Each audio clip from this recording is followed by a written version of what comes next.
নীতিকবি কৃষ্ণচন্দ্র মজুমদারের স্মরণে। বন্ধুরা, আমি ভিডিও ধারণ করছি দৌলতপুর থেকে সেনাটি যাওয়ার উদ্দেশ্যে।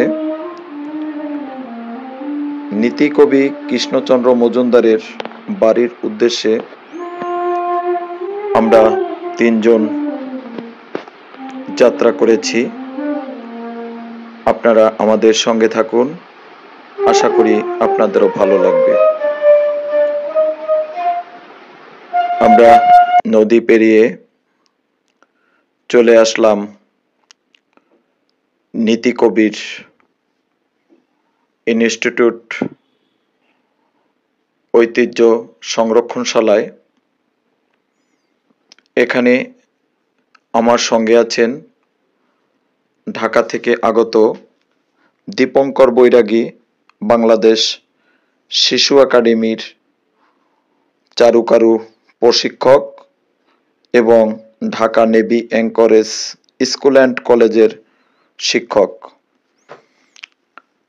ক্যামেরায় আছি আমি চিত্রশিল্পী মিলন বিশ্বাস এবং সঙ্গে আছেন বন্ধুবর অক্ষর শিল্পী বর্ণমালা হ্যান্ডরাইটিং একাডেমির প্রতিষ্ঠাতা পরিচালক বাবু ধনঞ্জয় রায়। আমরা কবির সংরক্ষিত যেসব বিষয় রয়েছে সব আপনাদের দেখাবার চেষ্টা করব। ভিডিওটা শেষ পর্যন্ত দেখবেন, আশা করি আপনাদেরও ভালো লাগবে। খুলনায় থাকি, অথচ খুলনারই শহরমুখী মানুষরা আসলে খুবই ব্যস্ত থাকে, তাই এরকম একটি সুন্দর স্থানে কিন্তু সেইভাবে আসা হয়নি। দীর্ঘ বছর খুলনায় থাকি, তারপরও আজ দীপঙ্করের উদ্যোগে আমরা এখানে এসেছি। এই শারদীয় দুর্গা পূজার যে ছুটি চলাকালীন সময় আমরা তিনজনে মিলে এখানে এসেছি। খুব সুন্দর একটি দিন আজকে অতিবাহিত করব এমন প্রত্যাশা নিয়ে আমরা এখানে তিনজনার আগমন হয়েছে। আমরা কবির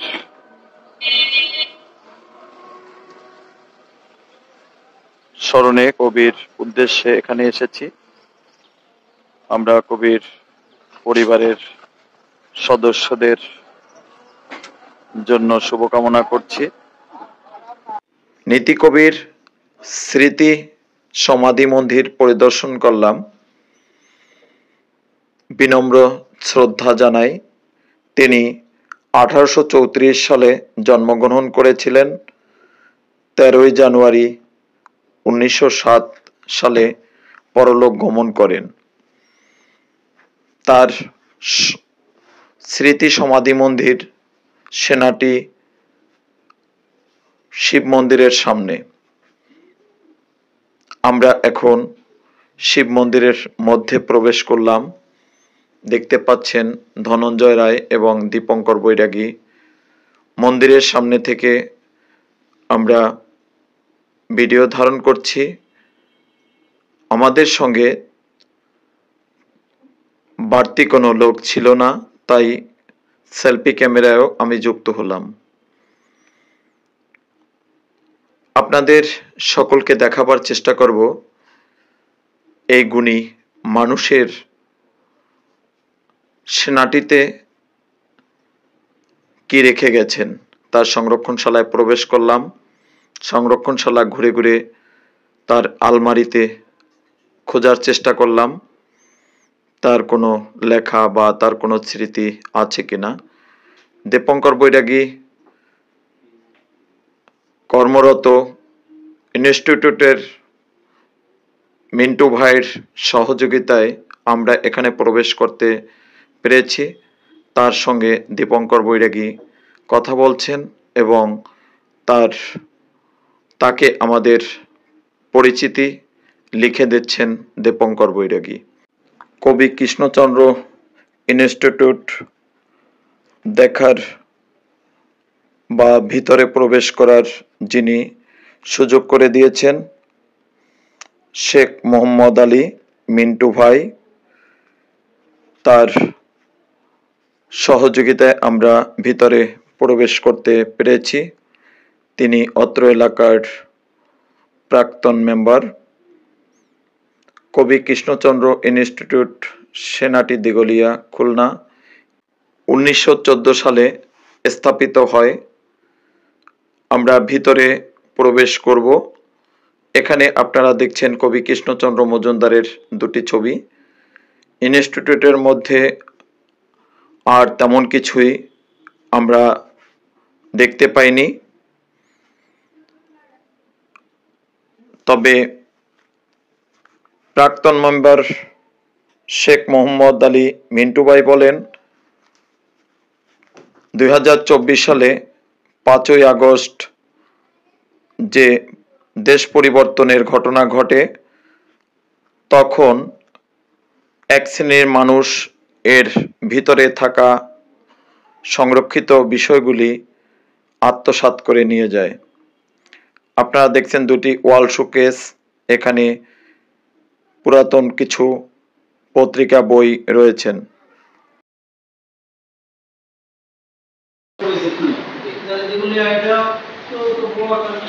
আপনি চাইলে এই শাস্তি থেকে আপনি এটার জন্য বিশাল প্রতিষ্ঠান সবচেয়ে বড় প্রতিষ্ঠান জেলা পরিষদ থেকে অনুদান দেয় প্রত্যেক বছর।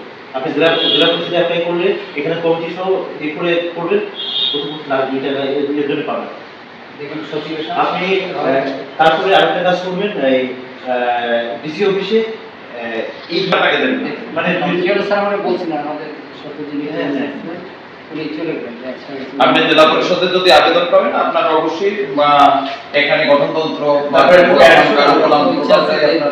প্রতিষ্ঠানটাকে একটা পুনরুজ্জীবিত করা যায় কিনা ওই পাঠাগারের প্রয়োজনে গঠনতন্ত্রের ফরম্যাট আপনি আমি পাঠিয়ে দিচ্ছি। ওই শুধু নামগুলো চেঞ্জ করে সিস্টেম যেটা করার কয় সদস্য বিশিষ্ট কমিটি করবেন, বেশি দরকার নেই। মানে ওখানে যে নামগুলো আছে নামগুলো বসবে, ঠিক আছে। গঠনতন্ত্র তো একটা ব্যাপার, ওটা আপনি কি আপনি এটা পাস না দিলে ওই গঠনতন্ত্র সাবমিট করতে হবে। তারপরে ওই সরকারি রেজিস্টারে এটা অন্তর্ভুক্ত হবে যে এই পাঠাগার, ঠিক আছে। কবির যে পাঠাগার এটার মূল্যটা আলাদা, বুঝছেন? ঠিক আছে, এটা আলাদা এই খুলনার যে একটা সম্মান বা খুলনার যে একটি এটা তো অবশ্যই বৈশিষ্ট্য, মানে আমাদের যে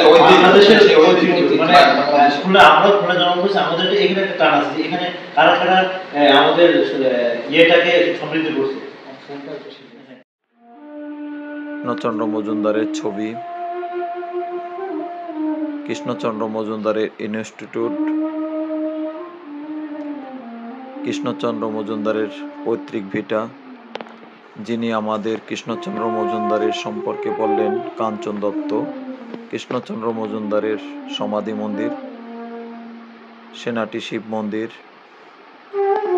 আবারও কাঞ্চন দত্ত, যিনি আমাদের কৃষ্ণচন্দ্র মজুমদারের সম্পর্কে তার জানা তথ্য দিলেন। সেনাটি শিব মন্দির, সেনাটি শিব মন্দির, সেনাটি শিব মন্দির। কবির ইনস্টিটিউট দেখার সুযোগ করে দেন শেখ মোহাম্মদ আলী মিন্টু ভাই, তাকে ধন্যবাদ জানাই। তারই সঙ্গে সকল সাংবাদিক ভাইদের ধন্যবাদ জানাই।